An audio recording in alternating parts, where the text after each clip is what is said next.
Very good morning all of you. तो आज की क्लास में हम बात करेंगे यहाँ पर फिजियोकेमिकल प्रॉपर्टीज ऑफ वाटर की। ठीक है, ये हमारा इम्पोर्टेंट टॉपिक होगा जिसमें हम बात करेंगे फिजियोकेमिकल प्रॉपर्टीज ऑफ वाटर। ठीक है, वाटर की भौतिक और रासायनिक जो प्रॉपर्टी होती है, जो रासायनिक गुण होते हैं, उनके बारे में चर्चा करेंगे। ठीक है, फिजियोकेमिकल का मतलब होता है भौतिक और रासायनिक। फिजियो का मतलब भौतिक और केमिकल का मतलब रासायनिक, और प्रॉपर्टी का मतलब गुण। ठीक है, तो यहाँ पर हम वाटर के भौतिक और रासायनिक गुणों के बारे में चर्चा करेंगे। ठीक है, इन भौतिक और रासायनिक गुणों के अंदर हम जिन चीजों को पढ़ेंगे वो होंगे, सबसे बहुत सारे होंगे। ठीक है ना, 10-12 जो कैरेक्टर है वो हम पढ़ेंगे, 10 के लगभग। तो उसमें से आज जो है हम पढ़ेंगे 4 कैरेक्टर। ठीक है, फर्स्ट, सेकंड, थर्ड और फोर्थ, ये 4 प्रॉपर्टी जो है हम पढ़ेंगे। पहली प्रॉपर्टी है the polarity of water molecule. Water जो होता है वो पोलर होता है, ये पढ़ा हमने, पहले भी देखा, इसके बारे में जाना समझा। आज फिर से हम थोड़ा सा इसको फिजियोकेमिकल प्रॉपर्टी के रेफरेंस में पढ़ेंगे। ठीक है ना, कि ये पोलर क्यों होता है। ठीक है, और दूसरा जो हमारा होगा, water is A excellent solvent.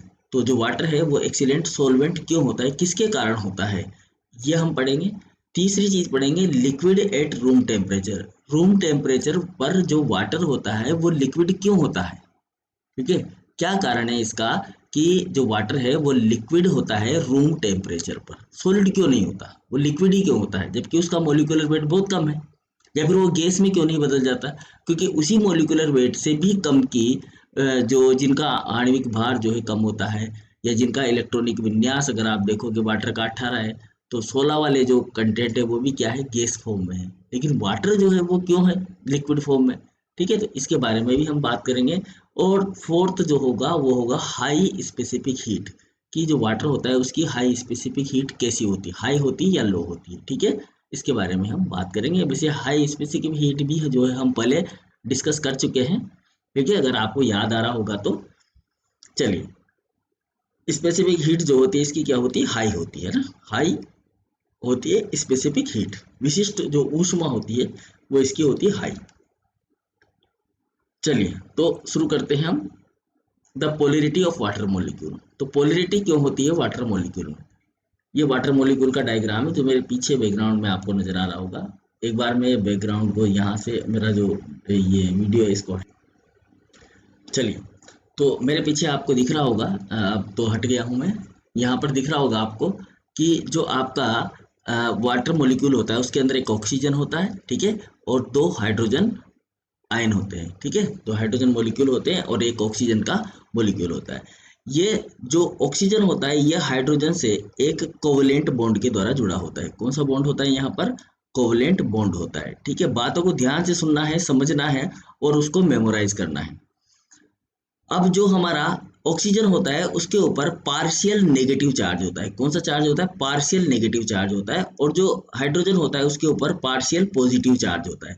Partial के लिए हम ये जो डेल्टा वाला निशान है इस तरह का, ये वाला निशान यूज करते हैं। ठीक है, तो पार्शियल पॉजिटिव चार्ज होता है और जो ऑक्सीजन होता है उसके ऊपर पार्शियल नेगेटिव चार्ज होता है। ठीक है, अब ये जो पार्शियल नेगेटिव चार्ज है इसके पास में होते हैं 2 लोन पेयर। ठीक है ना, जो ऑक्सीजन होता है उसके पास में 2 लोन पेयर होते हैं, मतलब 2 इलेक्ट्रॉन जो होते हैं लोन पेयर में यहाँ पर निकले हुए हैं, ये दिख रहा होगा आपको ये।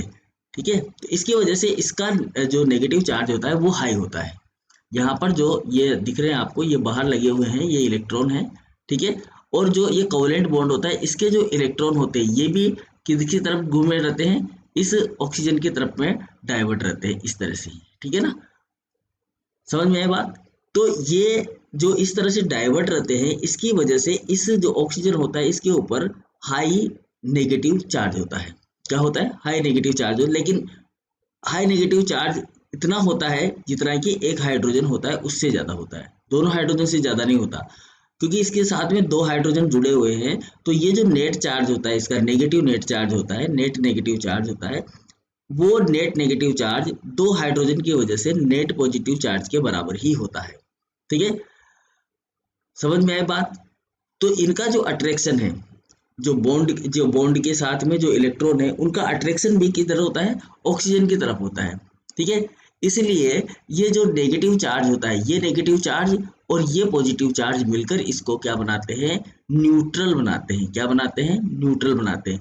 लेकिन फिर भी अगर हम चार्ज की उस रेफरेंस में देखें तो इसका जो ऊपर वाला पोर्शन होता है वो नेगेटिवली चार्ज होता है और नीचे वाला जो पोर्शन है वो पॉजिटिवली चार्ज होता है। इसकी वजह से इसके अंदर दो पोल बन जाते हैं। क्या बन जाते हैं, दो पोल बन जाते हैं। इसलिए हम इसको बोलते हैं डाइपोल। कौन सी स्ट्रक्चर बोलते हैं इसको, डाइपोल स्ट्रक्चर बोलते हैं। समझ में आए बात, दो पोल बनने की वजह से इसको क्या बोलते हैं, डाइपोल स्ट्रक्चर बोलते हैं। अब ये जो इलेक्ट्रॉन है, ये इलेक्ट्रॉन इधर इसकी तरफ टेंड हो रहे हैं, मतलब इसकी तरफ घूम रहे हैं। इसकी वजह से इन दोनों हाइड्रोजन के जो बॉन्ड होता है, जो बॉन्ड लेंथ होता है वो 105 डिग्री होता है, या इसको हम लिख सकते हैं 104.5 डिग्री। यहाँ पर जो बॉन्ड एंगल होता है वो बॉन्ड एंगल कितना होता है, 104.5 डिग्री होता है। समझ में आए बात। तो इसमें जो पोलैरिटी आती है, पोलैरिटी का मतलब है पोल, पोल का मतलब होता है ध्रुव, पोल का मतलब क्या होता है, ध्रुव। तो ध्रुव इसके ऊपर नेगेटिव और पॉजिटिव चार्ज की वजह से इसके ऊपर क्या बन रहे हैं, ध्रुव बन रहे हैं, यानी कि पोल बन रहे हैं। और पोल बनने की वजह से, एक नेगेटिव पोल और एक पॉजिटिव पोल बनने की वजह से ये जो वाटर होता है ये पोलर होता है। क्या होता है, पोलर होता है। समझ में ये बात। इसी बात को हमें यहाँ पर पढ़ना है, समझना है कैसे होता है, क्या होता है इसके अंदर पोलैरिटी ऑफ वाटर के अंदर। ठीक है, चले। जो वाटर मॉलिक्यूल होता है, the water molecule consist of an oxygen atom covalently bonded to two hydrogen atom. जो ऑक्सीजन एटम होता है वो दो हाइड्रोजन मॉलिक्यूल के साथ में कोवलेंट बॉन्ड के द्वारा जुड़ा रहता है। किस बॉन्ड के द्वारा जुड़ा रहता है, कोवलेंट बॉन्ड के द्वारा जुड़ा रहता है। समझ में आया। ठीक है, the two oxygen hydrogen bond, ये दोनों जो ऑक्सीजन और हाइड्रोजन बॉन्ड है, इनका एंगल, इनका जो कोण होता है, एंगल को क्या बोलते हैं, कोण। कोण जो होता है वो कितना होता है, 104.5 डिग्री होता है। 104 यानी कि 104.5 डिग्री होता है। ठीक है, because the oxygen atom is more electronegative, क्योंकि जो ऑक्सीजन एटम है वो ज्यादा नेगेटिव होता है, मोर इलेक्ट्रोनेगेटिव होता है। ठीक है, क्या होता है, अधिक इलेक्ट्रोनेगेटिव होता है, यानी कि इसके ऊपर नेगेटिव चार्ज अधिक होता है देन हाइड्रोजन। ये जो एक हाइड्रोजन है, इस हाइड्रोजन से, क्योंकि इस हाइड्रोजन के पास तो एक ही पॉजिटिव चार्ज है, जबकि इस ऑक्सीजन के पास देखोगे तो दो नेगेटिव चार्ज है। इसी प्रकार से इस एक हाइड्रोजन के पास में एक ही पॉजिटिव चार्ज है, लेकिन इस ऑक्सीजन के पास में दो नेगेटिव चार्ज है। लेकिन जब ये दोनों हाइड्रोजन इस ऑक्सीजन के साथ जुड़ जाते हैं तब ये नेट चार्ज क्या होता है, न्यूट्रल हो जाता है। ठीक है, तो वैसे तो देखा जाए तो हाइड्रोजन के पास में केवल एक ही पॉजिटिव चार्ज होने की वजह से ये कम इलेक्ट्रोनेगेटिव होता है हाइड्रोजन, जबकि ऑक्सीजन क्या होता है, ज्यादा इलेक्ट्रोनेगेटिव होता है। समझ में आई बात। It tend to attract the electron of the covalent bond. तो ये जो कोवलेंट बॉन्ड के पास जो इलेक्ट्रॉन होते हैं, इनको भी ये किसकी तरफ खींचता है, अपनी तरफ खींचता है। ठीक है ना, इसकी तरफ खींचता है। इस वजह से इसके ऊपर और ज्यादा नेगेटिव चार्ज आ जाता है। The attraction result in partial negative charge at the oxygen end of the molecule. ठीक है ना, ये जो ऑक्सीजन मॉलिक्यूल होता है इसके ऊपर अधिक चार्ज आ जाता है। इसकी वजह से कोवलेंट बॉन्ड के पास में जो इलेक्ट्रॉन है उनको भी ये अपनी तरफ में, ये जो इलेक्ट्रॉन होते हैं ये भी उसकी तरफ में चले जाते हैं, मतलब उसकी तरफ ही जो है फोर्स करते हैं। ठीक है ना, इलेक्ट्रॉन उसी की तरफ, ऑक्सीजन की तरफ में क्या कर रहे हैं, फोर्स कर रहे हैं। इस वजह से ऑक्सीजन के ऊपर जो चार्ज होता है वो ज्यादा हो जाता है, negative, partial negative charge, extra charge आ जाता है। ठीक है, and partial positive charge at each hydrogen, और जो हाइड्रोजन होता है उसके पास में क्या होता है, पार्शियल पॉजिटिव चार्ज आ जाता है। वैसे अगर हम हाइड्रोजन के मॉलिक्यूल को देखें तो हाइड्रोजन मॉलिक्यूल में क्या होता है, एक प्रोटॉन होता है और एक इलेक्ट्रॉन होता है। समझ में आए बात। ये इलेक्ट्रॉन इसके पास में है। ऑक्सीजन का अगर आप देखोगे तो ऑक्सीजन का जो इलेक्ट्रॉनिक विन्यास होता है वो कितना होता है, 8 होता है। कितना होता है, 8 होता है। तो 8 होने की वजह से देखो, पहले कक्षक में 2 इलेक्ट्रॉन आते हैं और दूसरे कक्षक में कितने इलेक्ट्रॉन आते हैं, 6 इलेक्ट्रॉन आते हैं। कितने आते हैं, 6 इलेक्ट्रॉन आते हैं। 1 2 3 4 5 और 6। तो इसके पास में क्या होता है कि इसके इस इलेक्ट्रॉन को खींचने की क्षमता होती है इसके पास में, इसके पास। तो इस वजह से यहाँ पर क्या होता है, एक इलेक्ट्रॉन इधर से और एक इलेक्ट्रॉन इधर से, इस वजह से यहाँ पर 2 इलेक्ट्रॉन जो है प्रभावी हो जाते हैं। तो ये किसकी तरफ खींचते हैं, ये इसी इलेक्ट्रॉन क्यों खींच रहे हैं इसकी तरफ, क्योंकि ये क्या करता है, ये जो ऑक्सीजन होता है ये अपने स्टॉक को पूर्ण करने की कोशिश करता है, अपना जो इलेक्ट्रॉनिक कॉन्फ़िगरेशन होता है उसको पूर्ण करने की कोशिश करता है। तो ये बॉन्ड के जो इलेक्ट्रॉन होते हैं ये भी इसके साइड में घूमने की कोशिश करते हैं, ठीक है ना। अब आपको एक चीज बता दूं मैं यहाँ पर, बॉन्ड जो होता है, बॉन्ड जो होता है किसी भी मॉलिक्यूल के अंदर, चलो मैं दोबारा से यहाँ पर थोड़ा इसको यहाँ एक्सप्लेन करता हूँ कि दो मॉलिक्यूल है आपके पास में, एक एक्स मॉलिक्यूल है और एक वाई मॉलिक्यूल है, ठीक है। सॉरी, इनके बीच में जो बनने वाला बॉन्ड होता है, जैसे कि यहाँ समझते हैं पहले एक्स और ये वाई, ठीक है। इनके बीच में हम इस तरह से बॉन्ड बनाते हैं, या तो सिंगल बॉन्ड बनाते हैं या डबल बॉन्ड बनाते हैं या फिर ट्रिपल बॉन्ड बनाते हैं। तो यहाँ पर इस तरह की स्ट्रक्चर नहीं होती है बॉन्ड जैसी कोई स्ट्रक्चर नहीं होती है। बॉन्ड जो होता है वो एक प्रकार का अट्रैक्शन होता है। क्या होता है? अट्रैक्शन होता है। मतलब ये मॉलिक्यूल इस मॉलिक्यूल के साथ में अट्रैक्ट होता है, या फिर ये मॉलिक्यूल जो होता है वो इस मॉलिक्यूल के साथ में अट्रैक्ट होता है। इस तरह का अट्रैक्शन होता है। इस तरह से बॉन्ड नहीं होता, कोई लाइन नहीं होती इनके बीच में या कोई डंडा नहीं होता है। ये एक प्रकार का क्या होता है? अट्रैक्शन होता है, ठीक है ना। तो इसी प्रकार से यहाँ पर जो है हमारा जो मॉलिक्यूल होता है, ये मॉलिक्यूल क्या कर रहा है, ये जो हाइड्रोजन का मॉलिक्यूल है ये ऑक्सीजन के मॉलिक्यूल से अट्रैक्ट हो रहा है। समझ में आया बात? तो अट्रैक्ट होने की वजह से जो इलेक्ट्रॉन है वो भी उसकी तरफ झुक रहा है, क्योंकि ये ऑक्सीजन अपना अष्टक पूर्ण करने की कोशिश कर रहा है, अपना ऑर्बिटल पूरा करने की कोशिश कर रहा है, ठीक है। तो इस वजह से इस ऑक्सीजन के ऊपर हाई नेगेटिव चार्ज आ जाता है, ठीक है। और ये हाइड्रोजन जो है ये अपना इलेक्ट्रॉन दे रहा है उधर, ठीक है ना। इस हाइड्रोजन का जो इलेक्ट्रॉन है वो ऑक्सीजन की तरफ मूव कर रहा है, तो इस वजह से इस हाइड्रोजन पर पार्शियल पॉजिटिव चार्ज आ जाता है, क्योंकि अब ये धनावेशित हो जाता है और ऑक्सीजन जो होता है वो ऋणावेशित होने की वजह से इसके ऊपर पार्शियल नेगेटिव चार्ज आ जा रहा है। समझ में आई बात? ठीक है। तो जो पार्शियल पॉजिटिव चार्ज होता है वो प्रत्येक हाइड्रोजन के ऊपर भी आ जाता है, और पार्शियल नेगेटिव चार्ज जो होता है वो ऑक्सीजन के ऊपर आ जाता है, ठीक है। चलिए, these partial charge are equal, ये जो पार्शियल चार्ज होते हैं इस हाइड्रोजन के ऊपर और इस ऑक्सीजन के ऊपर, ये क्या होते हैं? बराबर होते हैं। So the water molecule carries no net charge, तो टोटल जो वाटर मॉलिक्यूल होता है इसके ऊपर कोई चार्ज नहीं आता, ठीक है ना।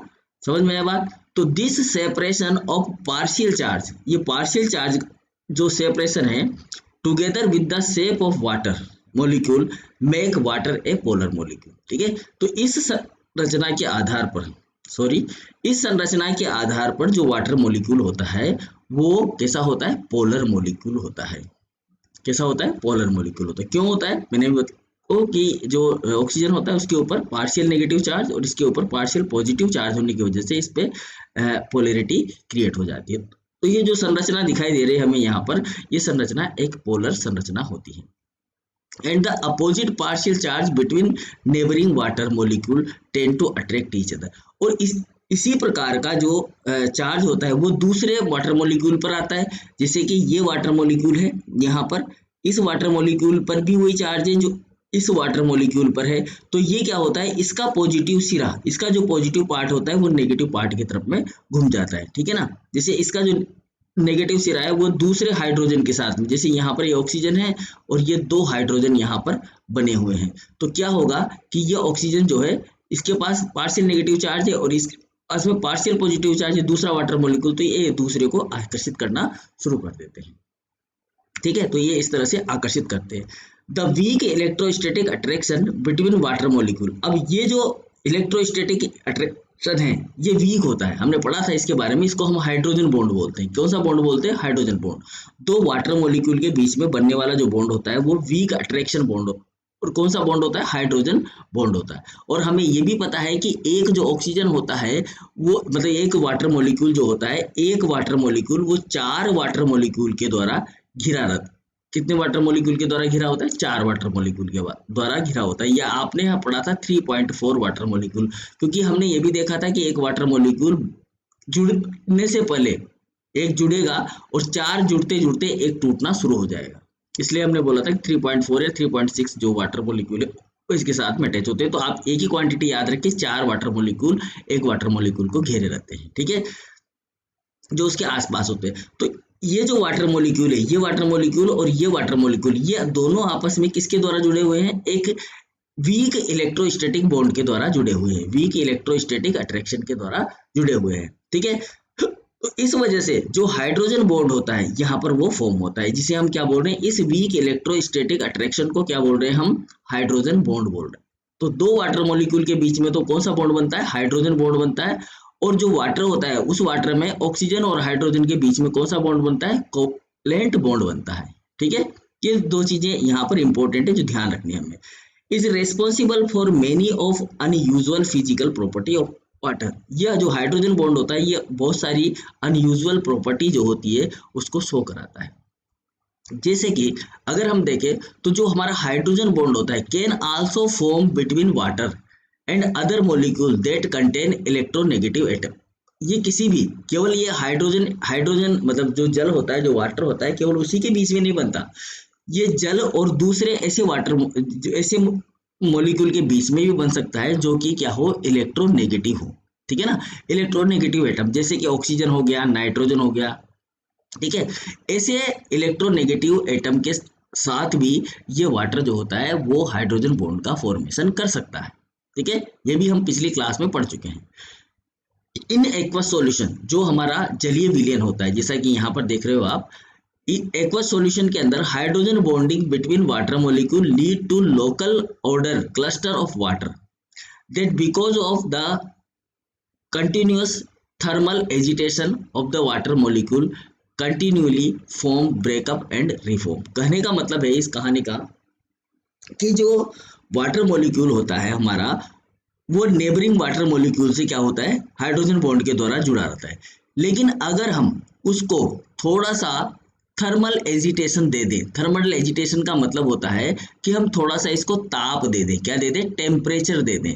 अगर हम इसमें थोड़ा सा टेम्परेचर कर दें तो ये जो वाटर के मॉलिक्यूल होते हैं, ये वाटर के मॉलिक्यूल यहाँ पर सेपरेट होना शुरू हो जाते हैं। इनके अंदर रेंडमनेस आ जाती है, इनके अंदर गतिशीलता आ जाती है, इनके अंदर इनकी जो काइनेटिक एनर्जी होती है वो बढ़ जाती है। ये सब चीजें जो मैं बोल रहा हूँ, रेंडमनेस, रेंडमनेस, ठीक है ना, क्या बोल रहा हूँ मैं, रेंडमनेस बढ़ जाती है इनकी। अभी तो ये किस फॉर्म में है, जब ये लिक्विड है और रूम टेम्परेचर पर है। अब ये लिक्विड फॉर्म में है और रूम टेम्परेचर पर है। ये भी लिक्विड फॉर्म में है, लेकिन इसके अंदर जो है ये भी लिक्विड है, ये भी लिक्विड है। लेकिन जैसे ही हमने इसको टेम्परेचर दिया, इसको हमने क्या दिया, टेम्परेचर दिया। टेम्परेचर देते ही ये वाटर के मॉलिक्यूल जो होते हैं, इनके बीच में जो हाइड्रोजन बॉन्ड होता है वो सेपरेट होना शुरू हो जाता है और ये वाटर मॉलिक्यूल जो होते हैं वो अलग अलग होना शुरू हो जाते हैं। ठीक है, तो इनके बीच का जो हाइड्रोजन बॉन्ड होता है वो बार बार टूटता रहता है और बनता रहता है, बार बार टूटता रहता है, बनता रहता है। जैसे कि यहाँ पर तो बना हुआ है लेकिन औरों में टूट गया है, फिर ये आगे जाकर वापस यहाँ से ये क्रिएट कर देगा, फिर यहाँ पर भी ये क्रिएट कर देगा, यहाँ पर भी क्रिएट कर देगा, लेकिन दूसरों में टूटता चला जाएगा। ठीक है, तो अगर हम कंटिन्यूअस थर्मल एजिटेशन देते हैं वाटर मॉलिक्यूल को तो continually form break up and reform, टूटना और बनना, टूटना और बनना, ये शुरू हो जाता है। ठीक है, तो ये किसके ऊपर डिपेंड करता है, ये डिपेंड करता है इसकी पोलैरिटी के ऊपर। किसके ऊपर डिपेंड करता है, पोलैरिटी के ऊपर। क्यों कर रहा है पोलैरिटी के ऊपर डिपेंड, पोलैरिटी के ऊपर इसलिए डिपेंड कर रहा है कि ये वाटर मॉलिक्यूल है और ये वाटर मॉलिक्यूल है। ठीक है, इसके ऊपर एक पॉजिटिव चार्ज है, एक तरफ नेगेटिव चार्ज है, इसके एक तरफ नेगेटिव चार्ज है, इसकी तरफ एक तरफ पॉजिटिव चार्ज है। ठीक है, जब नॉर्मल कंडीशन में होता है तो इन दोनों के बीच में एक अट्रैक्शन होता है, इन दोनों के बीच में अट्रैक्शन होता है। लेकिन जैसे ही हम इसको हीट देते हैं तो अट्रैक्शन क्या हो जाता है, ब्रेक हो जाता है। ब्रेक होने की वजह से ये सेपरेट हो जाता है और ये भी सेपरेट हो जाता है। लेकिन थोड़ी दूर जाकर जैसे ही ये पॉजिटिव आयन इस किसी नेक्स्ट वाटर मॉलिक्यूल के साथ में अट्रैक्ट होगा तो वापस से ये बॉन्ड यहाँ पर रिफॉर्म हो जाता है। तो ये कंडीशन चलती रहती है और ये कंडीशन किसके ऊपर डिपेंड कर रही है, इसके नेगेटिव और पॉजिटिव आयन के ऊपर, इसकी जो पार्शियल चार्जेस के ऊपर पॉजिटिव और पार्शियल नेगेटिव चार्ज की वजह से ये आपस में टूटते रहते हैं और बनते रहते हैं। कब होता है ऐसा, जब हम इसको कंटिन्यूअस थर्मल एजिटेशन देते हैं। मतलब आप हिला देते हो वाटर को, जैसे कि वाटर को हिलाना, एजिटेशन का मतलब वाटर को हिलाना। वाटर को हिलाने से मतलब है कि आपने जैसे कि जब हम लिक्विड वाटर के अंदर जब रोड डालकर जब आप उसको हिलाते हो तब भी ये कंडीशन उसके अंदर बन जाती है। ठीक है ना, एक कप में पानी ले लीजिए आप, एक गिलास के अंदर, एक वाटर कांच के गिलास के अंदर पानी ले लीजिए और एक रोड उसके अंदर डाल दीजिए और रोड डालकर आप उसको हिलाओगे तब भी ये वाली कंडीशन जो होती है उसकी बन जाती है। क्यों बन जाती है, क्योंकि इनके बीच के जो बॉन्ड होते हैं वो ब्रेकअप होने शुरू हो जाते हैं और वो दूसरे वाटर मॉलिक्यूल के साथ में जो है बॉन्ड बनाना शुरू कर देता है। तो जो बॉन्ड टूट रहा है उसको तो हम बोल रहे हैं ब्रेकअप, और जो वापस से बन रहा है उसको क्या बोल रहे हैं, रीफॉर्म बोल रहे हैं। तो ये कंडीशन यहाँ पर बनती है, और ये कंडीशन किसके ऊपर डिपेंड करती है, ये कंडीशन डिपेंड करती है किसके ऊपर, पोलैरिटी के ऊपर। ठीक है, तो मैंने जो बताया वो चीजें आपको समझ में आई होगी, ध्यान से समझिए। अगर आप ऐप पर देख रहे हैं जब तो कोई बात नहीं है, लेकिन आप इन्हीं वीडियो को जो है मैं लिंक जो है वो उसमें डाल देता हूँ, ग्रुप के अंदर डाल दूंगा आपसे। ठीक है, फिर भी नहीं मिलता है आपको वहां पर ग्रुप में, तो आप Exam A to Z करके एक चैनल है, यूट्यूब चैनल, उसको ढूंढिए, सर्च करिए, आपको मिलेगा वो। ठीक है, वहां पर आप इसको देख सकते हो, और अगर समझ में नहीं आता है तो आप कमेंट कर सकते हो। कमेंट आप जो है टेलीग्राम के अंदर भी कर सकते हो। और जो अभी तक जिन्होंने टेलीग्राम इंस्टॉल नहीं किया है वो अपना टेलीग्राम इंस्टॉल कर लें, क्योंकि जो भी इंफॉर्मेशन है वो सारी आपको टेलीग्राम पर ही मिलेगी। अभी तक की जो इन्फॉर्मेशन है वो टेलीग्राम पर डाली हुई है। जिन लोगों ने अभी तक अपना रिसर्च पेपर का मटेरियल सबमिट नहीं किया है वो सबमिट कर दें। ठीक है, बाद में आपको काफ़ी दिक्कत होने वाली है, क्योंकि काम आपको ही करना है। ठीक है, तो कहने का मतलब है कि जल्दी से जल्दी अपना रिसर्च जो मटेरियल है वो सबमिट करें। फिर आगे का जो प्रोसीजर होगा, 18 तारीख से आपकी कॉलेज लगने वाली है, तो फिर हम 18 तारीख को मिलेंगे, लेकिन फिर भी आप जो मटेरियल है, रिसर्च मटेरियल, वो सबमिट करा दें। ठीक है, और यहाँ पर आप इन वीडियोस को जो है फ्री में देख सकते हैं। यहाँ पर कोई चार्जेस नहीं है, कोई भी नॉर्मल जो है व्यक्ति वो यहाँ आकर इनको देख सकता है। और ये जो भी वीडियो है वो सब एक प्लेलिस्ट के अंदर है, तो उस प्लेलिस्ट पे जाइए और वहाँ से देखना शुरू कर दीजिए। ठीक है, तो ये हम पढ़ रहे हैं वाटर की प्रॉपर्टी, फिजियो केमिकल प्रॉपर्टी। चलिए, दूसरी, water is an excellent solvent. दूसरी प्रॉपर्टी की बात कर रहे हैं कि वाटर जो होता है वो एक एक्सीलेंट सॉल्वेंट होता है। तो water is the most suitable medium for biochemical reaction. देखो, वाटर हमारे लिए बहुत ही ज़्यादा इंपॉर्टेंट है। वाटर इसलिए इंपॉर्टेंट है हमारे लिए कि जब कोशिका के अंदर जो हमारी सेल होती है, उस सेल के अंदर जितनी भी बायोकेमिकल रिएक्शन होती है, सेल के अंदर जितनी भी बायोकेमिकल रिएक्शन होती है, बायोकेमिकल रिएक्शन से मतलब होता है, फॉर एग्जाम्पल हम ग्लाइकोलाइसिस की बात कर लेते हैं। कौन सी? ग्लाइकोलाइसिस, ये भी एक बायोकेमिकल रिएक्शन है। ठीक है, ग्लाइकोलाइसिस में क्या होता है, ग्लाइकोलाइसिस में जो ग्लूकोज होता है वो ग्लूकोज टूटकर क्या बनाता है, पायरुविक एसिड बनाता है। क्या बनाता है भाई? Pyruvic acid. तो ये एक बायोकेमिकल रिएक्शन हुई या नहीं हुई? ग्लूकोज टूटता है और पायरुविक एसिड बनाता है। तो ये जो ग्लूकोज टूटकर पायरुविक एसिड बनाता है, ये सारा प्रोसीजर कहाँ होता है? ये सारा प्रोसीजर होता है साइटोप्लाज्म के अंदर। किसके अंदर होता है? साइटोप्लाज्म के अंदर। और साइटोप्लाज्म के अंदर जो वाटर होता है वो वाटर पूरे साइटोप्लाज्म के अंदर फैला रहता है, यानी कि वाटर के अंदर ही पूरा का पूरा साइटोप्लाज्म घुला होता है, आप यूं समझ सकते हो। तो जो हमारा वाटर होता है वो एक एक्सीलेंट सॉल्वेंट होता है। अगर वाटर नहीं होता, वाटर अगर एक्सीलेंट सॉल्वेंट नहीं होता, तो हमारी जो सेल है उसके अंदर जितनी भी बायोलॉजिकल रिएक्शंस होती है, जिसके द्वारा हमें ऊर्जा मिलती है, एनर्जी मिलती है और दूसरे फंक्शन होते हैं हमारी बॉडी के, वो फंक्शन कभी भी नहीं हो पाते अगर ये सॉल्वेंट नहीं होता तो। क्योंकि इसके अंदर केवल वाटर के अंदर आयनिक यौगिक ही नहीं घुलते, इसके अलावा दूसरे प्रकार के यौगिक जिनके पास में भी पोलैरिटी होती है वो भी इसके अंदर इजी वे में डिसॉल्व हो जाते हैं। समझ में आए? तो जो वाटर मॉलिक्यूल है वो काफ़ी अच्छा सॉल्वेंट होता है, जिसको आप यूनिवर्सल सॉल्वेंट भी बोल सकते हैं। और जो यौगिक या जो कंपाउंड या जो मॉलिक्यूल इसके अंदर डिसॉल्व नहीं हो पाते हैं, ऐसे मॉलिक्यूल को हम क्या बोलते हैं? वाटर फियर मॉलिक्यूल बोलते हैं। ठीक है ना, क्या बोलते हैं? वाटर फियर मॉलिक्यूल बोलते हैं। और जो मॉलिक्यूल इसके अंदर डिसॉल्व हो जाते हैं उनको हम वाटर लवर मॉलिक्यूल बोलते हैं। ठीक है, ठीक है, चलिए अब इसको समझते हैं क्या है कहानी। तो वाटर जो है हमारा वो क्या होता है? एक्सीलेंट सॉल्वेंट होता है। पहली प्रॉपर्टी हमने पढ़ ली कि वाटर की में पोलैरिटी होती है। दूसरी प्रॉपर्टी समझ रहे हैं हम कि वाटर एक एक्सीलेंट सॉल्वेंट होता है। कैसे होता है देखते हैं। सॉरी, ये जो हम पढ़ रहे हैं चैप्टर, इसमें से आपको एक चीज और बता देता हूँ मैं यहाँ पर। CSIR नेट के अंदर एक क्वेश्चन डेफिनेट आता है। CSIR नेट में जो है एक क्वेश्चन डेफिनेटली आपको इस पोर्शन से मिलेगा। ठीक है, तो ये पोर्शन जो है हमें पढ़ना अनिवार्य है। पढ़ना इसलिए अनिवार्य है, और जो यहाँ पर जो लेवल है वो दोनों का ही लेवल है। यहाँ पर आपके BSc MSc और आपका CSIR नेट, सब कुछ इसके अंदर इंक्लूड किया गया है। ठीक है ना, मतलब स्तर छोटे से लेकर बड़े स्तर तक का टोटल मटेरियल जो है इसके अंदर डाला गया है। तो बड़े ध्यान से समझना है चीज़ों को, है ना। ऐसे नहीं कि बस हाँ केवल पढ़ने के लिए, पढ़ना नहीं है, पढ़ना तो सब सीख जाओगे, पढ़ना तो आता ही है आपको। मेन चीज होती है उन चीजों को समझना, उनके अंदर छुपा हुआ कंसेप्ट समझना कि क्या कहना चाह रहा है, ठीक है। और वही हमें याद रखने की जरूरत है, बाकी चीजें याद रखने की जरूरत नहीं, बाकी तो सब क्या है, थ्योरी है। मेन जो चीजें होती है वो क्या होती है, उसका कंसेप्ट क्या होता है, उसको ऐसा क्यों कहा जाता है, ठीक है ना। ये चीज हमें याद रखना चाहिए यहाँ पर। चलिए, तो अब शुरू करते हैं हम हमारा ये एक्सीलेंट सोलवेंट वाला टॉपिक, ठीक है। कि वाटर जो होता है वो एक एक्सीलेंट सोलवेंट होता है, तो क्यों होता है, कैसे होता है, इस चीज को समझने की कोशिश हम करते हैं। देखिए, water is the most suitable medium for biochemical reaction, ठीक है। ये बात हमने समझी भी कि बायोकेमिकल रिएक्शन के लिए जो वाटर होता है वो सुटेबल मीडियम होता है, क्योंकि जो ग्लूकोज से पायरुविक एसिड बनता है वो किसके अंदर बन रहा है, ये आपके साइटोप्लाज्म के अंदर बन रहा है। तो साइटोप्लाज्म के अंदर क्या है, वाटर है। तो वाटर इसके अंदर होने की वजह से इसके अंदर ग्लूकोज भी डिजोल्व हो रहा है और पायरुविक एसिड भी जो है यहाँ पर डिजोल्व हो जाता है, ठीक है।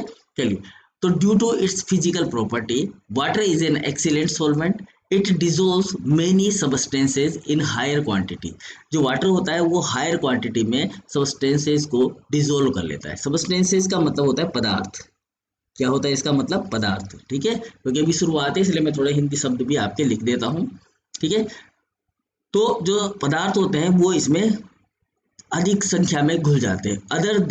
देन अदर सोलवेंट, जो दूसरे विलायक होते हैं, विलायक जैसे कि आप बात करोगे एल्कोहल, एल्कोहल जो होता है वो भी एक प्रकार का विलायक होता है, ठीक है। इसी प्रकार से हमारा जो वाटर होता है वो भी एक प्रकार का विलायक है, ठीक है। तो ये जो एल्कोहल होता है ये एक ऑर्गेनिक सोलवेंट होता है। कौन सा सोलवेंट होता है, ऑर्गेनिक सोलवेंट, क्योंकि इसमें जो पदार्थ घुलेंगे वो कार्बनिक पदार्थ ही होंगे। एल्कोहल के अंदर जितने पदार्थ घुलेंगे वो कौन से होंगे, ऑर्गेनिक पदार्थ होंगे, ठीक है। जबकि वाटर जो होता है वो ऑर्गेनिक और इनऑर्गेनिक दोनों ही प्रकार के पदार्थों को घोल सकता है। तो जो दूसरे सॉल्वेंट होते हैं उनसे भी ज्यादा संख्या में वाटर के अंदर पदार्थ को घोला जा सकता है। जो सब्सटेंसेज होते हैं उनको घोला जा सकता है, यानी कि उनको डिसोल्व किया जा सकता है। The versatility as a solvent is due in part to the small size of water molecule. अब ये जो इसकी जो सोलवेंट की जो प्रॉपर्टी होती है इसकी, ठीक है ना। देखो, सोलवेंट, सोल्यूट और सॉल्यूशन, ये तीन चीजें होती है, इस चीज का ध्यान रखना है हमें। तीन चीजें क्या होती है, ये बार बार आपका दिमाग खराब करेंगी, ठीक है ना। तो मैं यहाँ पर एक बार फिर से इसको आपको बता देता हूँ। जो मेन बेसिक चीज है वो बता देता हूँ पहले, फिर आगे हम करते हैं इसकी चर्चा। देखो, तीन चीजें होती है, एक होता है सोलवेंट, एक होता है सोल्यूट और एक होता है सॉल्यूशन, ठीक है। तीन चीजें हो गई है, एक हो गया सोलवेंट, एक हो गया सोल्यूट और एक हो गया सॉल्यूशन। सोलवेंट जो होता है इसे हम बोलते हैं विलायक, ठीक है। हिंदी में क्या बोलते हैं इसको, विलायक। सोल्यूट जो होता है वो होता है विलेय, ठीक है। और ये होता है विलियन, इसको क्या बोलते हैं, विलियन। अब आगे हम इसके बारे में चर्चा नहीं करेंगे कि कौन विलायक है, कौन विलेय है और कौन विलियन है, ठीक है ना। यहीं पर हम चर्चा कर रहे हैं। अब आपने एक बीकर ले लिया है और इस बीकर के अंदर आपने क्या किया है, कुछ अमाउंट जो है वो वाटर का इसके अंदर फिल कर दिया है। ये वाटर का अमाउंट है जो इसके अंदर हमने फिल कर दिया है, ठीक है। वाटर हमने इसके अंदर फिल कर दिया। अब इस फिल्ड वाटर के अंदर आपने क्या किया कि आपने सोचा कि इसके अंदर मैं मिला देता हूँ NaCl, यानी कि नमक मिला देता हूँ। तो आपने इसके अंदर नमक मिला दिया, ठीक है। क्या मिला दिया आपने, नमक इसके अंदर मिला दिया। तो ये जो बना, ये जो घोल बना, ये तो है पूरा का पूरा कंप्लीट क्या है, ये सॉल्यूशन। कंप्लीट तो क्या बन गया, ये सॉल्यूशन। आपने क्या किया, वाटर लिया, वाटर के अंदर आपने जो है साल्ट को डिसोल्व कर दिया, तो दैट मेक ए सॉल्यूशन। इसने क्या कर दिया, सॉल्यूशन बना दिया, ठीक है। अब इसमें जो सोलवेंट है वो कौन है, नमक को किस में घोला आपने, वाटर के अंदर। क्या वाटर को नमक में घोला, अगर वाटर को आप नमक में घोलते तब तो वाटर क्या होता, विलेय होता, मतलब सोल्यूट होता। लेकिन आपने क्या किया है, वाटर के अंदर डाला है किसको, नमक को। मतलब जो साल्ट है वो किसके अंदर डाला है आपने, वाटर के अंदर डाला है। तो वाटर यहाँ पर है सोलवेंट, वाटर क्या है यहाँ पर, सोलवेंट है। और जो डाला है आपने, जो इसके अंदर मिलाया है, जो घोला है, वो क्या है यहाँ पर, सोल्यूट है। वो क्या है, सोल्यूट है। समझ में आई बात। तो हमारा जो वाटर है उसकी जो सोलवेंट प्रॉपर्टी है यानी कि विलायक की जो प्रॉपर्टी है वो किस वजह से होती है, वो इस वजह से होती है, ये क्यों घोल पाता है, ये इसलिए घोल पाता है कि जो वाटर मॉलिक्यूल होता है, पहली बात तो कि वो साइज में कैसा होता है, छोटा होता है, स्मॉल साइज का होता है वाटर मॉलिक्यूल, ठीक है। और दूसरा इसके पास में इसकी पोलर नेचर होती है, जो भी हमने पढ़ी अभी। एक तो इसकी साइज कैसी होती है, छोटी होती है, ठीक है। और दूसरी इंपॉर्टेंट बात क्या है कि इसकी पोलर नेचर होती है, इसकी वजह से ये अच्छा विलायक होता है, ठीक है।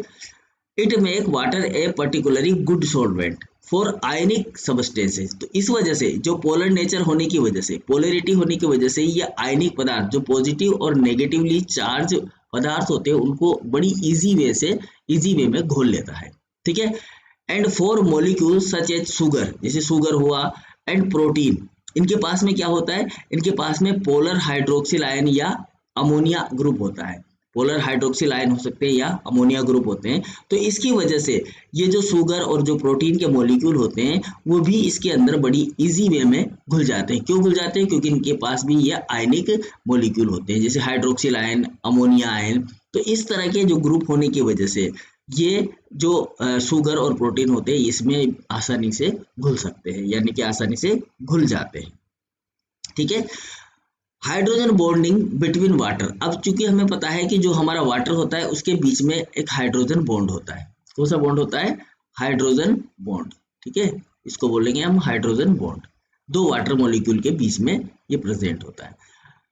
Between water molecule and ion and between water, या तो ये दो वाटर मॉलिक्यूल के बीच में होता है या फिर ये दो आयन के बीच में होता है। ये दो आयन है यहाँ पर, इन दो आयन के बीच में, जैसे ये पॉजिटिवली चार्ज है और ये नेगेटिवली चार्ज है, तो इनके बीच में भी एक हाइड्रोजन बॉन्ड होता है, और एक वाटर और इस आयन के बीच में भी एक हाइड्रोजन बॉन्ड होता है। इस तरीके से हाइड्रोजन बॉन्ड का फॉर्मेशन हो सकता है, ठीक है ना। ये दो आयन है तो इसको थोड़ा सा अलग कलर में हम बना देते हैं। यहाँ पर एक पॉजिटिवली चार्ज आयन है और एक नेगेटिवली चार्ज आयन है। तो ये hydrogen bond between water molecule, दो वाटर मॉलिक्यूल के बीच में hydrogen bond, and ion, water molecule and ion, तो ये जो वाटर मॉलिक्यूल है और इस आयन के बीच में ये hydrogen bond, and between water and polar solute, polar solute, एक जो या तो ये आयन हो सकता है या फिर यहाँ पर हम एक और सोल्यूट का फॉर्मेशन कर देते हैं, ये सोल्यूट हो सकता है, ठीक है, जिसे आपने घोला है, जैसे कि NaCl वगैरह कुछ भी हो सकता है। तो इनके बीच में भी क्या हो सकता है, एक हाइड्रोजन बॉन्ड प्रेजेंट हो सकता है, यहाँ पर भी एक हाइड्रोजन बॉन्ड प्रेजेंट हो सकता है। तो ये इस तरह से यहाँ पर हाइड्रोजन बॉन्ड बन जाते हैं, ठीक है, मतलब बनते हैं। And polar solute in solution effectively decrease the electrostatic interaction. अब देखो, समझने वाली बात क्या है कि ये मेरा हाइड्रोजन, ये मेरा वाटर है और ये दूसरा वाटर है। अब इसके ऊपर मैं कहूँ कि यहाँ पर नेगेटिव चार्ज है और इसके ऊपर एक पॉजिटिव चार्ज है। तो जब ये अट्रैक्ट हो जाते हैं, जब ये आपस में जुड़ जाते हैं, तो इनके अंदर जो इनका इलेक्ट्रोस्टैटिक इंटरेक्शन है, इनकी ये इसको हम क्या बोलेंगे, क्योंकि यहाँ पर नेगेटिव चार्ज है और यहाँ पर पॉजिटिव चार्ज है, इसलिए इस इंटरेक्शन को हम क्या बोल रहे हैं, इलेक्ट्रोस्टैटिक इंटरेक्शन बोल रहे हैं, ठीक है ना। इलेक्ट्रोस्टैटिक इंटरेक्शन क्या बोल रहे हैं, इसको हम इलेक्ट्रोस्टैटिक इंटरेक्शन बोल रहे हैं। तो इस इलेक्ट्रोस्टैटिक इंटरेक्शन के कारण इन दो नेगेटिवली चार्ज और पॉजिटिवली चार्ज के बीच में ये इलेक्ट्रोस्टैटिक इंटरेक्शन आने की वजह से इनके ऊपर जो चार्ज है वो क्या हो जाता है, डिक्रीज हो जाता है। क्या हो जाता है, डिक्रीज हो जाता है। तो जब सॉल्यूशन के अंदर, जब से वाटर है, अब इस वाटर के अंदर आपने क्या किया है कि ये एक NaCl का एक पार्ट डाल दिया, तो इनके बीच में भी एक अट्रैक्शन बनेगा, इनके बीच में भी एक अट्रैक्शन बनेगा। तो इसकी वजह से जो इसका जो नेट चार्ज होता है वो क्या होता है, डिक्रीज होता चला जाता है। यानी कि इसके, जैसे मान लो इसके साथ ये नेगेटिव चार्ज है और ये पॉजिटिव चार्ज वाला जुड़ गया, यहाँ पॉजिटिव चार्ज है, नेगेटिव चार्ज वाला जुड़ गया, तो इसके ऊपर जो चार्ज है वो क्या हो जाता है, डिक्रीज हो जाता है। समझ में आया बात।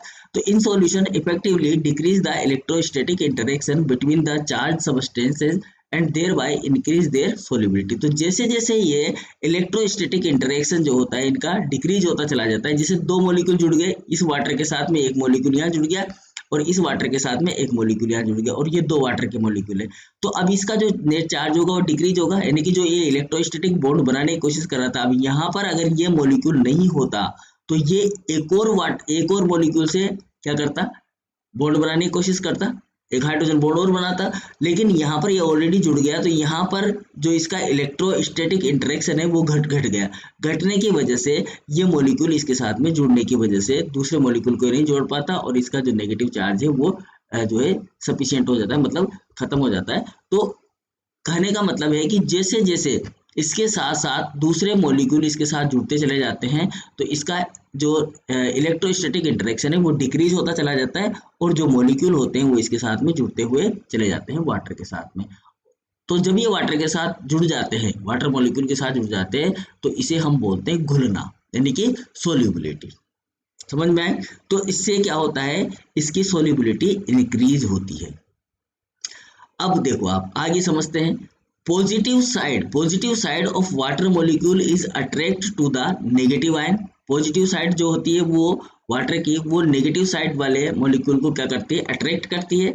And the negative side to the positive ion, और जो नेगेटिव साइड होती है वो पॉजिटिव आयन को अट्रैक्ट करने का काम करती है। ठीक है, water molecule thus form a cage around ion. तो इस प्रकार से जो वाटर मॉलिक्यूल होता है, जैसे ये आयन है तो इसके आसपास ये वाटर मॉलिक्यूल जो होते हैं वो एक केज का फॉर्मेशन कर लेते हैं, एक जाल बना लेते हैं। इस तरह से ये इसके साथ जुड़ जाएगा, इसके साथ जुड़ जाएगा, इस तरह से ये एक जाल सा बना लेते हैं।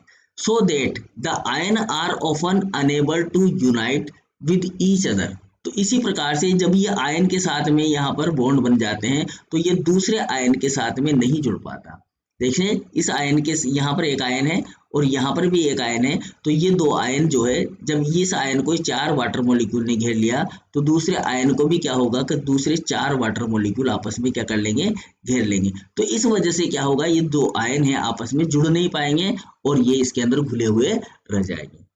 तो इस वजह से जब हम इसको प्रेसिपिटेट करते हैं, मतलब क्रिस्टलाइज करते हैं, तो ये क्रिस्टलाइज फॉर्म में या फिर प्रेसिपिटेशन फॉर्म में हमें मिलता है। ठीक है, unite to each other and precipitate और क्रिस्टलाइज, या तो प्रेसिपिटेट हो जाते हैं या फिर ये क्रिस्टलाइज हो जाते हैं। ठीक है, दिस कैन बी, अब ये प्रेसिपिटेट क्या होता है, प्रेसिपिटेट का मतलब होता है अवक्षेपण। इसको क्या बोलते हैं हिंदी में, अवक्षेपण। या तो ये अवक्षेपण के रूप में फॉर्म में आ जाते हैं या फिर ये जालक के रूप में आ जाते हैं। क्रिस्टल का मतलब होता है जालक। ठीक है, this can be shown in common salt, जैसा कि हम नॉर्मल साल्ट के अंदर हम इसको देखते हैं। Where the ion of sodium जो कि पॉजिटिव आयन है एंड क्लोराइड जो कि नेगेटिव आयन है are held by strong ionic bond, जो कि जैसे मान लो ये सोडियम आयन है और ये इसका क्लोराइड आयन है, तो ये हाई स्ट्रॉन्ग आयनिक बॉन्ड के द्वारा यहाँ पर जुड़े रहते हैं। सोडियम आयन और क्लोराइड आयन के पास में एक आयनिक बॉन्ड होता है। जब हम इसको वाटर के अंदर खोलते हैं तो ये टूट जाता है आयनिक बॉन्ड और ये आयन की फॉर्म में आ जाता है। जो NaCl होता है वो किस फॉर्म में आ जाता है, आयन की फॉर्म में आ जाता है। पहले तो क्या होता है, पहले होता है NaCl इस तरह से, ठीक है, और Na और Cl के बीच में एक आयनिक बॉन्ड होता है। जब इसके अंदर आप वाटर के अंदर इसको डिसोल्व करते हैं तो इनके बीच में ब्रेक हो जाता है वाटर सोडियम और क्लोराइड के बीच में, और सोडियम आयन जो होता है वो आयन की फॉर्म में आ जाता है, सोडियम और क्लोराइड भी आयन की फॉर्म में आ जाता है। तो इसके ऊपर पॉजिटिव चार्ज आ जाता है, इसके ऊपर नेगेटिव चार्ज आ जाता है। जब इसके ऊपर पॉजिटिव और नेगेटिव चार्ज आता है तो इसको नेगेटिवली चार्ज ऑक्सीजन जो है वो अपनी तरफ में अट्रैक्ट करता है। ये इसको मान लेते हैं हम, ये हमारा वाटर मॉलिक्यूल है तो ये इसको अट्रैक्ट कर लेता है। इसी प्रकार से यहाँ पर जो है वो हाइड्रोजन जो होगा वो ऑक्सीजन के साथ जुड़ा हुआ हाइड्रोजन होगा वो क्लोराइड आयन को अपनी तरफ में अट्रैक्ट कर लेगा। ठीक है, तो इस वजह से ये आपस में जुड़ नहीं पाते हैं और ये इसके अंदर घुल जाता है। तो इसको बोलते हैं हम सॉल्वेंट प्रॉपर्टी। आगे और चलते हैं। Considerable energy is required to pull these charge ion apart. एक एनर्जी की रिक्वायरमेंट होती है, जैसे कि ये NaCl है और इस NaCl को अलग अलग करने के लिए, मतलब सोडियम और क्लोराइड को अलग अलग करने के लिए हमें एक स्पेसिफिक एनर्जी की रिक्वायरमेंट होती है। यहाँ पर कुछ एनर्जी रिक्वायर होती है। When sodium chloride is present in water, जब ये सोडियम क्लोराइड वाटर के अंदर चला जाता है, वाटर के अंदर प्रेजेंट होता है, the strong electrical attraction between the polar water molecule and sodium ion and chloride ion and result in the formation of stable dissociated sodium and chloride ion। ठीक है, वैसे तो अगर आप सोडियम और क्लोराइड को अलग करने की कोशिश करोगे तो आपको क्या चाहिए, यहाँ पर एनर्जी चाहिए। क्या चाहिए, एनर्जी चाहिए। लेकिन जब आप इस सोडियम क्लोराइड को वाटर के अंदर डिसोल्व कर देते हो, किसके अंदर डिसोल्व कर देते हो, वाटर के अंदर डिसोल्व कर देते हो, तो वाटर की पोलैरिटी की वजह से ये उस सोडियम और क्लोराइड आयन को अपनी तरफ खींचना शुरू कर देता है, जैसा कि मैंने अभी आपको बताया। और इसकी वजह से ये सोडियम और क्लोराइड आयन क्या हो जाते हैं, डिसोसिएट हो जाते हैं। ठीक है, तो इनके पास में जो ये सोडियम और क्लोराइड आयन होते हैं ये डिसोशिएट हो जाते हैं और ये स्टेबिलिटी इसकी बनी रहती है जब तक ये वाटर के अंदर घुले रहते हैं। जैसे हम वाटर को गर्म करके इनको वेपराइज करेंगे, वाटर यहाँ से उड़ना शुरू हो जाएगा, तो वापस से सोडियम और क्लोराइड आयन जो है वो बंधना शुरू हो जाएंगे, एक दूसरे से जुड़ना शुरू हो जाएंगे और बाद में हमें वो एज ए क्रिस्टल की फॉर्म में यहाँ पर मिलेंगे। ठीक है, द नॉन पोलर सब्सटेंसेज मतलब जिनमें पोलरिटी नहीं होती है are usually insoluble in water, जिनमें पोलरिटी नहीं होती है, जिनमें आयनिकता नहीं होती है, वो सामान्य रूप से वाटर के अंदर सोल्यूबल नहीं होते हैं, मतलब वाटर के अंदर नहीं घुलते हैं। ठीक है, सच सबस्टेंसेज आर हाइड्रोफोबिक, ऐसे सबस्टेंसेज को हम क्या बोलते हैं, हाइड्रोफोबिक बोलते हैं। ऐसे पदार्थ, सबस्टेंस का मतलब क्या है, पदार्थ, ऐसे पदार्थों को हम क्या बोलते हैं, हाइड्रोफोबिक, यानी कि वाटर फियर मॉलिक्यूल, क्या बोलते हैं, वाटर फियर मॉलिक्यूल, जो वाटर से डरते हैं, वाटर फियर मॉलिक्यूल। हाइड्रोफोबिक है ना, हाइड्रोफोबिक होते हैं जो वाटर से दूर जाते हैं, और हाइड्रोफिलिक वो होते हैं जो वाटर के पास आते हैं। ठीक है, जैसे तेल होता है, तो तेल जो होता है हमारा लिपिड जो होता है, उसके अंदर तेल क्या होता है, लिपिड होता है, तो वो एक प्रकार का हाइड्रोफोबिक मॉलिक्यूल होता है। जो लिपिड होता है वो हाइड्रोफोबिक होता है। ठीक है, हालांकि उसके अंदर दोनों ही प्रकार की चीजें पाई जाती है। जो लिपिड होता है उसमें दो तरह के पोर्शन पाए जाते हैं, एक हाइड्रोफिलिक पाया जाता है और एक हाइड्रोफोबिक पाया जाता है, हाइड्रोफोबिक पाया जाता है ना। जो टेल होती है उसकी हाइड्रोफोबिक होती है और जो सिर होता है उसका हाइड्रोफिलिक होता है। तो जो हाइड्रोफिलिक पार्ट होता है वो वाटर की तरफ नहीं होता, वो हाइड्रोफोबिक जो होता है वो वाटर की तरफ नहीं जाता, और जो हाइड्रो फिलिक होता है वो वाटर की तरफ रहता है। तो जो मॉलिक्यूल वाटर में नहीं घुलते हैं वो उन्हें हम क्या बोलते हैं, हाइड्रोफोबिक बोलते हैं, और जो मॉलिक्यूल वाटर के अंदर घुल जाते हैं उन्हें बोला जाता है हाइड्रोफिलिक। क्या बोला जाता है भाई, हाइड्रोफिलिक मॉलिक्यूल बोला जाता है। ठीक है, hydrogen bonding between macromolecule and water reduce the interaction between the macromolecule and help draw them into solution.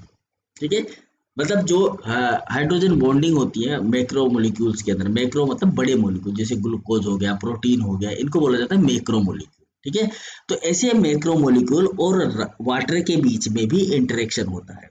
ठीक है, तो जो वाटर होता है वो उन मैक्रो मोलिक्यूल्स, जैसे फॉर एग्जांपल मैं कहूँ कि यहाँ पर एक मैक्रो मोलिक्यूल का ये जो है मेरे पास में एक चेन है। ठीक है, तो जब मैं इसको वाटर के अंदर डिसोल्व करता हूं तो इन मैक्रो मॉलिक्यूल के बीच में भी क्या है, एक अट्रैक्शन है, एक हाइड्रोजन बॉन्ड बना हुआ है। तो जैसे मैं इसको वाटर के अंदर डिसोल्व करता हूं तो ये अट्रैक्शन जो है इसका टूट जाता है और ये वाटर इसको चारों तरफ से, अपने चारों तरफ से इसको घेर लेता है। तो इससे वापस से इनका जो बॉन्ड होता है वो नहीं बन पाता और ये इसके अंदर घुले हुए रह जाते हैं। ठीक है, समझ में आए बात। तो इसको हम बोलते हैं solubility of water. Water is a universal solvent, सीधी सीधी बात है।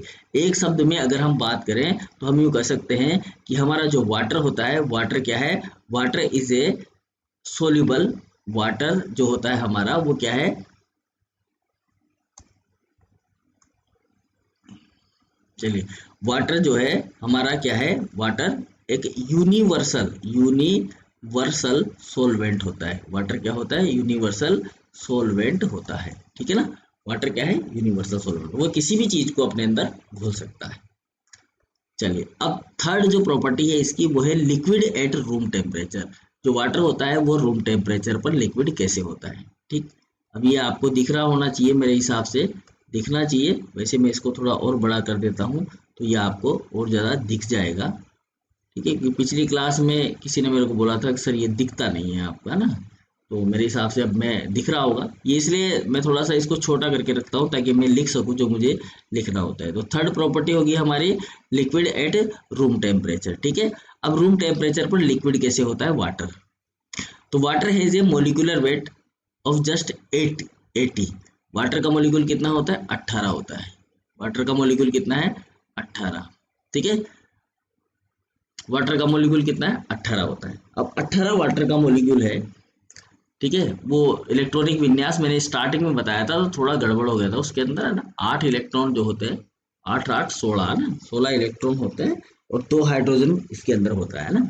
तो 8 की जगह उसको 16 कर लेना, तो 2 8 10 और 6 16 ना, तो सही था वो। ठीक है ना, 6 इलेक्ट्रॉन होते हैं बाहर, वो बाहर का अष्टक तो सही बना दिया था। 2 8 जो होता है ये इसका सिस्टम होता है, 8 और 10 10 6 16। ठीक है, ठीक था। मतलब वो आपको समझ में आ गया होगा ना। हमें इलेक्ट्रॉनिक कॉन्फ़िगरेशन पे इतना ध्यान भी नहीं देना है, पर हालांकि थोड़ा ध्यान देंगे तभी हम उस चीज़ को समझ पाएंगे। तो वाटर जो होता है उसका मोलिकुलर वेट जो होता है वो कितना होता है भाई, 18 होता है। क्यों होता है? क्योंकि 16 जो होता है ऑक्सीजन का, और हाइड्रोजन का दोनों का मिलाकर एक एक करके कितना हो गया, 18 हो गया। Yet it is liquid at room temperature, फिर भी ये रूम टेम्परेचर पर क्या होता है, लिक्विड होता है, as compared to other substances, दूसरे सबस्टेंसेस के कंपेयर में। जैसे कि मेथेन होती है, एथेन होती है, प्रोपेन होती है, ब्यूटेन होती है, कार्बन डाइऑक्साइड होती है। ये सब क्या है, गैसें है। मेथेन क्या है, गैस है। मेथेन का जो मोलिकुलर वेट है वो कितना है, 16 है। एथेन है, इसका मोलिकुलर वेट 30 है, फिर भी गैस है। प्रोपेन है, इसका मोलिकुलर वेट कितना है, 44 है, फिर भी गैस है। ब्यूटेन है, इसका 58 है, फिर भी गैस है। कार्बन डाइऑक्साइड का देखोगे तो इसका 44 है, फिर भी गैस है। और वाटर जो है वो 18 होने के बावजूद, जैसे मेथेन का 16 है, ये भी गैस है, लेकिन वाटर जो है फिर भी ये लिक्विड है, इसका मोलिकुलर वेट 18 है, फिर भी ये क्या है, लिक्विड फॉर्म में है। ठीक है ना। तो ऐसा क्यों होता है? तो the explanation of this difference is the hydrogen bond provided disproportionately high attractive force among the water molecule. इस जो वाटर मॉलिक्यूल होता है, इस वाटर मॉलिक्यूल के बीच में क्या होता है, एक हाइड्रोजन बॉन्ड होता है। इस हाइड्रोजन बॉन्ड की वजह से इनके बीच में एक अट्रैक्टिव फोर्स जो होता है वो क्रिएट रहता है। तो इस वजह से जो वाटर होता है वो लिक्विड फॉर्म में होता है। तो अगर आपसे पूछा जाए कि वाटर जो होता है रूम टेम्परेचर पर लिक्विड क्यों होता है, तो वो डिपेंड करता है किसके ऊपर, उसके अंदर पाए जाने वाले हाइड्रोजन बॉन्ड के ऊपर। ठीक है ना, हाइड्रोजन बॉन्ड के ऊपर।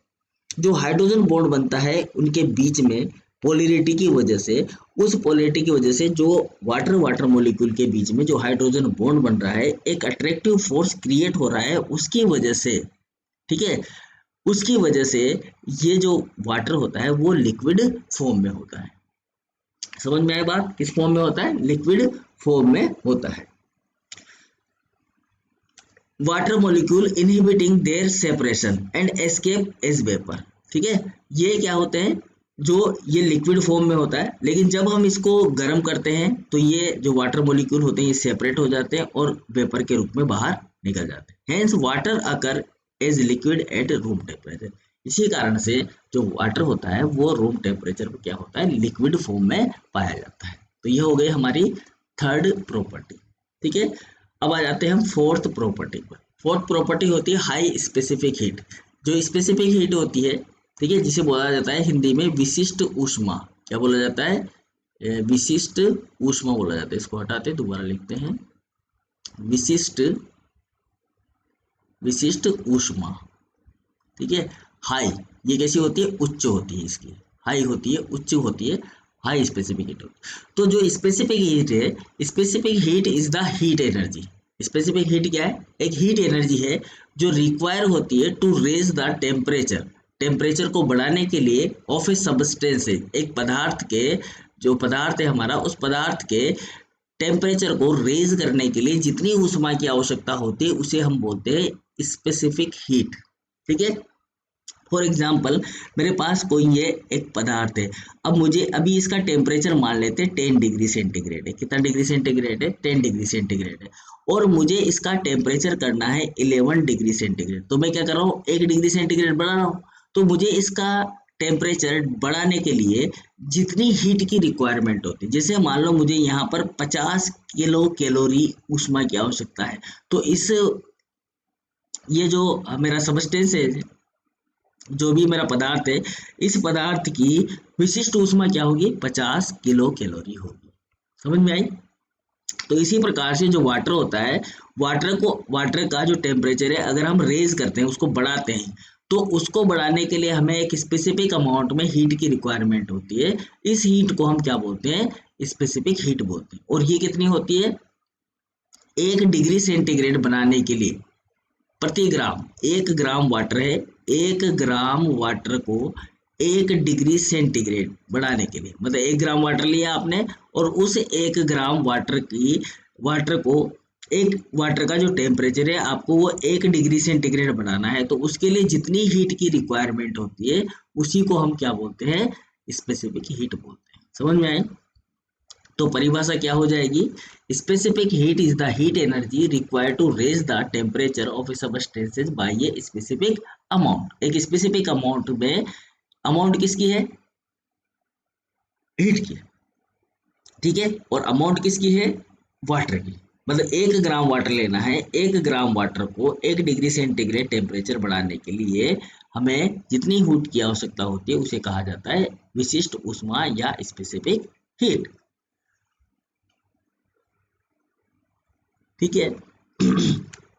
तो यहाँ पर जो स्पेसिफिक हीट है वो कितनी है, 1 डिग्री सेंटीग्रेड प्रति ग्राम, ठीक है। 1 ग्राम को बढ़ाने, 1 डिग्री सेंटीग्रेड बढ़ाने के लिए जितनी ऊष्मा की आवश्यकता होती है उसे कहा जाता है स्पेसिफिक हीट, ठीक है। चलो अब हटाते हैं इसको, हम खाली करते हैं कहानी, आगे बढ़ते हैं, ठीक है। High specific heat of water is due to presence of hydrogen bond. ये जो हाई स्पेसिफिक हीट होती है 1 डिग्री सेंटीग्रेड बनाने के लिए, ये डिपेंड किसके ऊपर करते हैं, फिर से हाइड्रोजन बॉन्ड के ऊपर डिपेंड करते हैं। देखो अभी तक जितनी भी चीजें हमने पढ़ी वो या तो पोलैरिटी के ऊपर डिपेंड कर रही है या फिर किसके ऊपर डिपेंड कर रही है, हाइड्रोजन बॉन्ड के ऊपर डिपेंड कर रही है ना। तो हाइड्रोजन बॉन्ड, क्योंकि ये मॉलिक्यूल ये मॉलिक्यूल ये मॉलिक्यूल ये मॉलिक्यूल ये इससे जुड़ा हुआ है, ये इससे जुड़ा हुआ है, ये इससे जुड़ा हुआ है। जैसे ही आप इसको हीट देते हो, हीट देते ही ये तो टूट गया, लेकिन ये तीसरे वाले मॉलिक्यूल से वापस जुड़ जाएगा। ये बॉन्ड टूटेगा लेकिन ये दूसरे के साथ जुड़ जाएगा, फिर से ये बॉन्ड टूटेगा, ये किसी तीसरे के साथ जुड़ जाएगा। तो इस तरह से ये बार बार बनना और बिगड़ना इनका चलता रहता है, ठीक है। तो इसलिए क्योंकि इसके बीच में हाइड्रोजन बॉन्ड बार बार बनते और बिगड़ते रहते हैं, इसलिए इसका जो स्पेसिफिक हीट होती है, विशिष्ट जो ऊष्मा होती है, वो बहुत ज्यादा होती है, ठीक है। When the temperature of water is raised, जब हम टेम्परेचर बढ़ाते हैं वाटर का, द मोलिक्यूल वाइब्रेट, जो वाटर के मोलिक्यूल होते हैं वो वाइब्रेट करने लग जाते हैं, फास्टर, तेजी से वाइब्रेट होने लग जाते हैं, ठीक है ना। एंड विद ग्रेटर एम्पलीट्यूड, और बहुत ही तीव्रता उनके अंदर आ जाती है, उनके अंदर एक एम्पलीट्यूड क्रिएट हो जाता है, to allow for the motion, जो उनको क्या करता है, गति देता है, मोशन देता है। Energy must be added to the system to break the hydrogen bond, ठीक है। जैसे हम उसके अंदर ऊर्जा दे रहे हैं हम, तो इसकी वजह से, इस ऊर्जा की वजह से उसके बीच के जो बॉन्ड होते हैं हाइड्रोजन बॉन्ड, वो टूट जाते हैं। बॉन्ड बिटवीन वाटर मॉलिक्यूल, तो वाटर मॉलिक्यूल के अंदर जो बॉन्ड होते हैं वो टूट जाते हैं।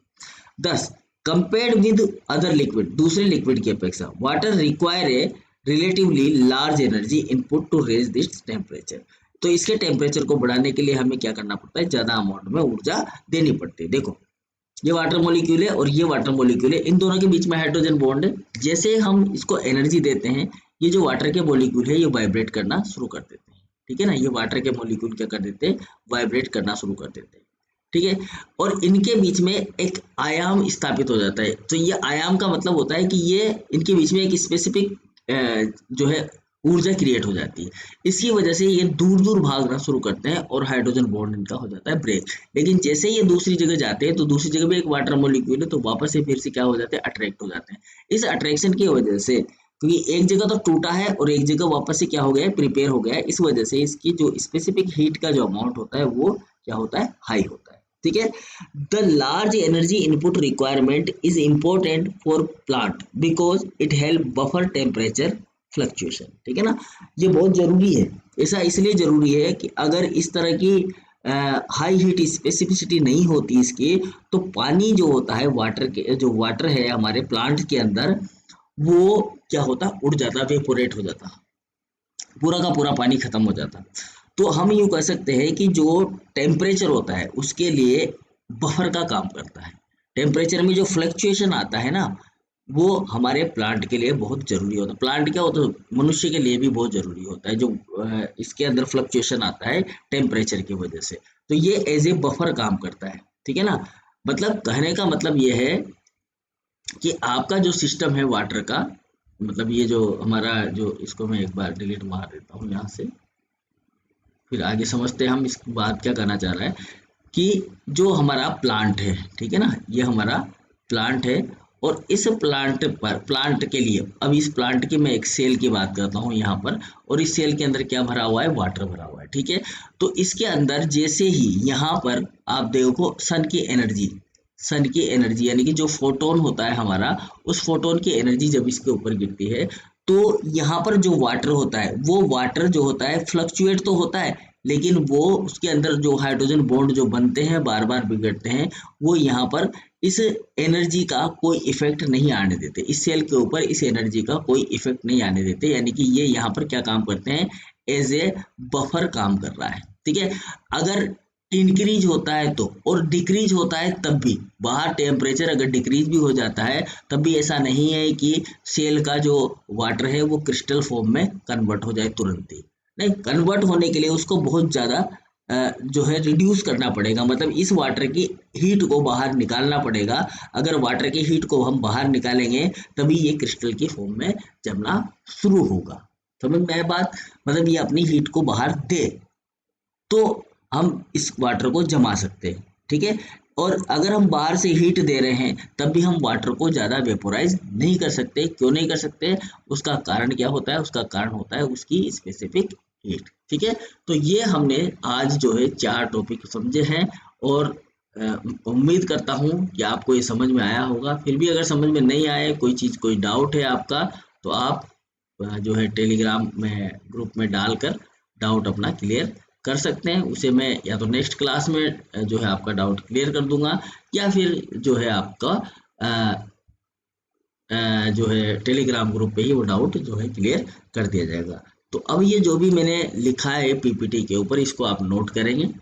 अगर यहाँ से नोट नहीं करते आप, ठीक है, यहाँ कुछ मान लो आपको लग रहा है कि यहाँ बहुत छोटा छोटा लिखा हुआ है, तो आप जाओ exam.a2z.in। ठीक है, जैसे ये टॉपिक पूरा होगा आपको यहाँ पर एमएससी का एक सेक्शन है, उस एमएससी के सेक्शन में आपको पेपर नंबर 5 ढूंढना है और वहाँ जाओगे तो आपको ये जो कंटेंट है वहाँ पर मिल जाएगा। अभी नहीं मिलेगा, जब टॉपिक पूरा हो जाएगा तब मिलेगा, है ना। जब हमारा ये फिजियोकेमिकल प्रॉपर्टी पूरी हो जाएगी तभी मैं उसके अंदर डालूंगा। ठीक है, तो thank you for watching, goodbye, मिलते हैं नेक्स्ट क्लास के अंदर। और क्लास जो होती है वो अल्टरनेट आती है, ये चीज़ ध्यान रखनी है, एक दिन छोड़ के दूसरे दिन आएगी, क्योंकि हर क्लास जो होती है वो 1 घंटे की होती है मेरी, 1 आवर की होती है। क्योंकि जब तक मेरा पूरा टॉपिक कंप्लीट नहीं हो जाता तब तक मैं जो है क्लास को बंद नहीं करता हूँ। क्योंकि आज हमारे 4 टॉपिक मैंने इसके अंदर लिए थे, अगर मैं इसको पढ़ाना शुरू करूँगा तो ये कम से कम 6 क्लास या 5 क्लास के अंदर पूरा होगा। अभी एक क्लास हुई है 1 घंटे की, अब दूसरी क्लास आएगी उसके अंदर फिर हम 1 घंटा करेंगे काम, फिर तीसरी क्लास आएगी तब जाकर ये पूरा टॉपिक खत्म होगा। तो 3 क्लास का टॉपिक है फिजियोकेमिकल प्रॉपर्टीज ऑफ वाटर, यानी कि 3 घंटे की क्लास चाहिए होती है। ठीक है, तो आपको समझ में आया होगा, नहीं आया तो फिर से मैं बोल रहा हूँ, आप दोबारा से कमेंट कर सकते हैं कमेंट बॉक्स में, या फिर यूट्यूब चैनल पर अपना कमेंट प्लेस कर सकते हैं। ठीक है, thank you for watching, goodbye, thank you very much.